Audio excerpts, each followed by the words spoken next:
बच्चे ने बस एक किड स्मार्ट वॉच उठाई, कॉल किया और 1 सेकंड में ही सुंदर सेक्रेटरी घुटनों पर बैठ गई। उसने दोनों हाथों से 7 अरब का एक ब्लैक कार्ड दिया। सारे बड़े लोग शॉक में थे, लेकिन बच्चा बिल्कुल शांत और कूल था। असल में वो बच्चा दिखता तो 7 साल का था, लेकिन हकीकत में वो एक एडल्ट था। कुछ टाइम पहले उसकी सौतेली माँ ने उसे एक ट्रैप में मार दिया था, लेकिन जिस दिन जब उसकी रियल माँ की डेथ हुई थी, उसकी आंख खुलते ही वो वापस अपने 7 साल के टाइम में लौट आया। मरने से पहले माँ ने उसे एक बड़ी इनहेरिटेंस की दी थी और अपने भरोसेमंद असिस्टेंट्स भी उसके हवाले कर दिए थे। अपने बेटे के लिए सब कुछ रेडी करके माँ शांति से चली गई। उसी वक्त सौतेली माँ आई, एक चालाक और मैनिपुलेटिव औरत। उसने बच्चे को धमकाया और जबरदस्ती माँ बुलवाने की कोशिश की, लेकिन बच्चा एकदम अनफेज्ड था। ये देखकर औरत ने खुद का हाथ काट लिया और चिल्लाती हुई निकली, बच्चे पर झूठा इल्जाम लगाते हुए कि उसने उसे मारने की कोशिश की। उसका प्लान था कि ये सब बच्चे के डैड को बताकर उसकी इनहेरिटेंस राइट्स छीन ले, लेकिन बच्चा सब समझ गया और डरने की जगह आराम से एक कॉल किया। उसकी माँ के छोड़े हुए बॉडीगार्ड्स आ गए और पूरे हॉस्पिटल को सील कर दिया गया। सौतेली माँ अभी भी खतरा समझ नहीं पाई और डैड को सब बताने की धमकी देती रही। भूल गई कि इस घर में अब उसकी पोजीशन क्या है। अगले ही मोमेंट में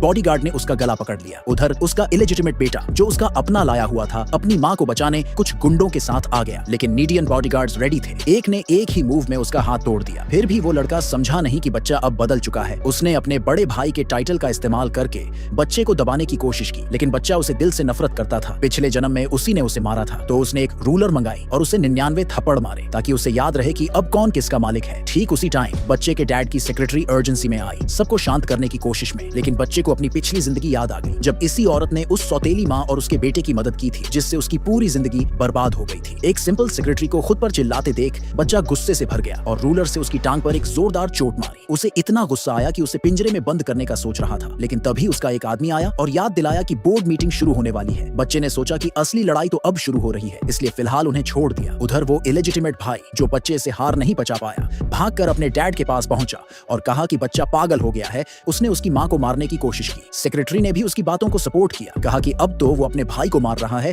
और अपनी सौतेली माँ को पॉइजन देने की कोशिश कर रहा है। बाप गुस्से से भर गया। उसे एक आदमी ने बताया कि बच्चा कंपनी में बैड रेपुटेशन कमा चुका है और अगर इमरजेंसी मीटिंग बुलाई जाए तो उसे सीक्रेटली हटाया जा सकता है, लेकिन बच्चा ऑलरेडी सब जानता था। उसने अपनी माँ की छोड़ी हुई सेक्रेटरी को कॉल किया और बोला, लिमिट वाले स्टॉक फ्यूचर्स तुरंत खरीदो। फिर अपने ब्लैक ड्रेस पहने बॉडीगार्ड्स के साथ मीटिंग की तरफ बढ़ा। जैसे ही एंट्री के पास पहुंचा, उसका वही इलेजिटिमेट भाई रास्ता रोक कर बोला, तुझे अंदर जाने का कोई हक नहीं। इतना ही नहीं, सब डायरेक्टर भी आ गया और बच्चे पर चिल्लाने लगा, लेकिन बॉडीगार्ड ने उसे एक जोरदार स्लैप मारा बिना कुछ सोचे। और उसी वक्त मीटिंग टाइम से पहले ही शुरू हो गई थी। सारे शेयर होल्डर्स पहले से ही उस हरामी भाई द्वारा खरीद लिए गए थे और उसे न्यू हेयर बनाने की तैयारी थी, लेकिन जैसे ही सेक्रेटरी रिजल्ट अनाउंस करने जा रही थी, बच्चा ठंडी सीरियस एक्सप्रेशन के साथ अंदर दाखिल हुआ।